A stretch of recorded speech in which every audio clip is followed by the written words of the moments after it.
प्रमोद कृष्णम, क्या आपको लगता है, ये सवाल मैंने इसलिए आपसे पहले भी पूछा था, क्या सनातन का विरोधियों के साथ खड़ा होना कांग्रेस को नुकसान दे रहा है कुछ बेल्ट्स के अंदर? फिर मैं प्रदीप भंडारी से लूंगा, उस मुद्दे का कितना इंपैक्ट पड़ रहा है? आचार्य जी। देखिए अमीश, सनातन का विरोध नुकसान दे रहा है, फायदा दे रहा है, ये कोई प्रश्न नहीं है। सनातन का जो विरोध करता है वो गलत करता है। सनातन के विरोध को हम बर्दाश्त करेंगे ही नहीं। कोई भी करे, हमारा साथ देने वाला भी अगर भगवान राम के खिलाफ बोलेगा हम उसको छोड़ देंगे। रामायण में लिखा, जाके प्रिय न राम वैदेही तजिए ताहे कोटि बैरीसम यद्यपि परम सनेही। तो प्रश्न ये नहीं है। अब दूसरा जो बात है, ये जो एग्जिट पोल है, ये एक दो चैनल पे मैं देख रहा था, वो राजस्थान में कांग्रेस की सरकार दिखा रहे हैं, दो तीन चैनल भी दिखा रहे हैं मध्य प्रदेश में कांग्रेस की सरकार। सुनिए, अब सुनिए अमीश देवगन, मैं जो बात कहने जा रहा हूँ, मैं तो जो एग्जिट पोल कांग्रेस की सरकार बनती हुई दिखा रहे हैं वो मुझे ठीक लग रहे हैं, और जो कांग्रेस की सरकार नहीं दिखा रहे वो मुझे गलत लग रहे हैं। लेकिन इसका फैसला तो 3 तारीख को होगा। लेकिन अच्छा, ये तो बता दीजिए आचार्य जी, अगर राजस्थान में कांग्रेस की सरकार आती है तो सीएम कौन होगा? हाँ, वापस गहलोत जी? मुख्यमंत्री हो कोई भी बनो, मैं पायलट नहीं जी या खासियावास जी? नहीं, मैं नहीं बन रहा हूँ। नहीं, मैं नहीं बन रहा हूँ, इसलिए मैं इस पे ज़्यादा चिंता नहीं कर रहा। जब मैंने मुख्यमंत्री बदलने की बात कही थी तो वो सारी दुनिया के सामने है। अब प्रताप खाचरियावास जी बैठे हैं, जिसे ये लोग चुनेंगे वो मुख्यमंत्री हो जाएगा। मैं इस पचड़े में नहीं पढ़ना चाहता। अच्छा, मैं तो सिर्फ एक बात कह रहा हूँ, आपको बधाई देना चाहता हूँ। ये पचड़ा है, ये पचड़ा है, ये आप भी बन रहे हैं, आप इस पचड़े में पढ़ना नहीं चाहते। अमीश आपको बधाई दे रहा हूँ। 10 सेकंड दो। आपको बधाई इस बात के लिए है कि आप इंडिया गठबंधन ने ना बॉयकॉटेड एंकर कर दिए थे।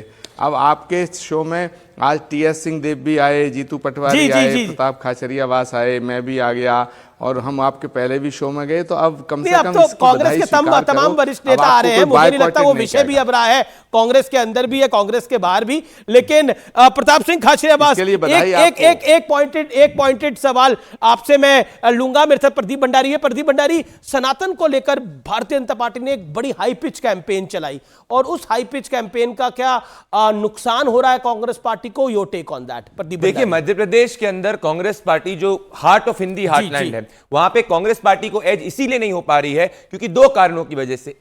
कि वो महिला वोट मेजॉरिटी कांग्रेस पार्टी के पास नहीं जा रहा है, और दूसरा कांग्रेस की एक परसेप्शन ऑफ छवि है कि वो एक एंटी सनातन, एंटी हिंदू छवि है। पर कांग्रेस ऐसी है नहीं। मैं प्रताप सिंह खाचरियावास को जानता हूं, वो एक विशेष पूजा कर रहे हैं। देखिए, इसलिए उन्होंने अपने बालों को भी perception is more bigger than reality. तो ये परसेप्शन है वोटर्स के माइंड के अंदर। और उसके बाद पर कांग्रेस के एकाध नेता ने बोला हो, लेकिन कांग्रेस उस अलायंस के साथ थी जो सनातन के खिलाफ बहुत खराब बयान दे रहा था। देखिए, कांग्रेस पार्टी महबूबा मुफ्ती और तमाम ऐसे लोगों के साथ खड़ी होती है, स्टालिन के साथ खड़ी होती है। उसके बाद जब स्टालिन के बेटे ने बयान दिया, उसका खुल के कांग्रेस पार्टी ने विरोध किया, तो ये वोटर्स को कांग्रेस से दूर करता है। तो राजस्थान में भी इसका नुकसान हो रहा है। राजस्थान के अंदर भी अगर आप जाके देखेंगे, उदयपुर के संभाग के अंदर और बाकी कई आपका पोल राजस्थान में बीजेपी की सरकार बना रहे हो। मैं 10 सेकंड का अनुराग भदौरिया ने मेरे को कहा था, उसमें मैं कहना चाहता हूं, यही बात अनुराग भदौरिया ने 2022 उत्तर प्रदेश चुनाव के वक्त भी कही थी, और 2022 के उत्तर प्रदेश के नतीजे भी आए थे। राजनीति और चुनाव 2022 में उत्तर प्रदेश में आपका हम लोग ने 270 बीजेपी दिया था, 270 तक ही बीजेपी आई थी। अनुराग भदौरिया जी को कहना चाहता हूं, मेरे मित्र हैं, चुनाव जो होता है वेरिएबल्स पे होता है, तो कोई बात नहीं। जब आया था नंबर, जब नंबर आया था एग्जिट पोल का उत्तर प्रदेश इलेक्शन के अंदर भी, तब आप भी बोल रहे थे ऐसा नहीं होगा, लेकिन हुआ ऐसा ही। देखिए, कई बार एग्जिट पोल सही हो जाते हैं, आपने देखा होगा, लेकिन ज्यादातर तो गलत ही होते हैं। अब देखिए, प्रदीप भंडारी जी कह रहे हैं, देखा मैंने बोला था उस समय। अरे कई बार तो मुझे याद है, एक एग्जिट पोल का नाम नहीं लेना चाहता, उसने वो सही हो गया था, उसके बाद आज तक सही नहीं हो पाया। वो कौन है, एक अब मैं क्या नाम लूं आपके चैनल पे, वो उस समय सही हुआ था, एक दो बार सही होता है, फिर नहीं भी सही होता है, क्योंकि एग्जिट आप अगर इतना ही सही हो जाए तो फिर चुनाव की जरूरत ही नहीं है। आप पहले बता दिया करेंगे भाई ये जीत रहा है, वो जीत रहा है। एरर का 5%, 10% का तो एक एरर रहता ही है। लेकिन मैं फिर आ रहा हूं मुद्दे की तरफ। मैं फिर आ रहा हूं मुद्दे की तरफ। मैं फिर आ रहा हूं। प्रताप सिंह खाचरियावास, तेलंगाना में कांग्रेस को बढ़त दिखाई दे रही है, राजस्थान में बीजेपी को बढ़त, मध्य प्रदेश में बीजेपी को बढ़त, छत्तीसगढ़ में कांटे की टक्कर। क्या आपको लगता है कि अगर ये नंबर्स रेप्लिकेट करते हैं 3 दिसंबर को, तो ये कांग्रेस के लिए झटका होगा? क्योंकि कांग्रेस की राजस्थान में भी सरकार है, कांग्रेस की सरकार छत्तीसगढ़ में भी है, लेकिन छत्तीसगढ़ में भी अगर मामला फंस जाता है तो फिर कांग्रेस के लिए एक झटके की तरह होगी, 2 राज्यों की सरकार चली जाती है? देखिए, आप ये मानकर चलना, प्रकृति सब कुछ बैलेंस करती है और वोटर वोट दे चुका है, कांग्रेस को झटका लगेगा नहीं।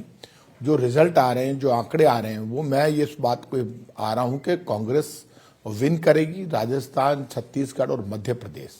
आप देख लेना, कोई बहुत ज्यादा अंतर नहीं है। आप एग्जैक्ट पोल देखेंगे अलग अलग चैनल्स का तो आपको पता चल जाएगा।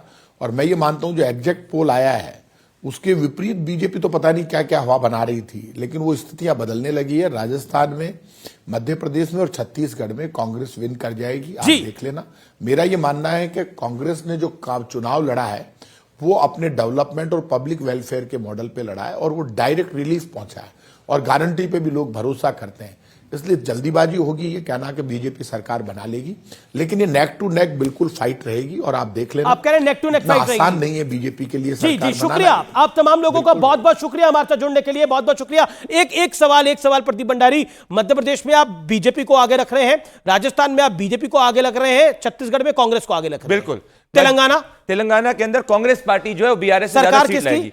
देखिए, सरकार वहां पे कोई भी कितने 10 एमएलए पिछली बार कांग्रेस पार्टी के बीआरएस लेके चली गई थी, बट कांग्रेस पार्टी का ज्यादा सेंटिमेंट ग्राउंड पे है और जो कांग्रेस पार्टी है उसको बीआरएस से ज्यादा सीट आ सकती है तेलंगाना के अंदर। यूथ वोट कांग्रेस पार्टी को तेलंगाना के अंदर एंटी बीआरएस वोट ज्यादा मिल रहा है। जी, ये बड़ी बात है कि तेलंगाना के अंदर कांग्रेस को एज मिल सकता है, लेकिन सरकार किसकी बनेगी इसमें एक बड़ा कंफ्यूजन है। लेकिन एग्जिट पोल जारी है, अमन आगे बढ़ाएंगे। अमन, ओवर टू यू।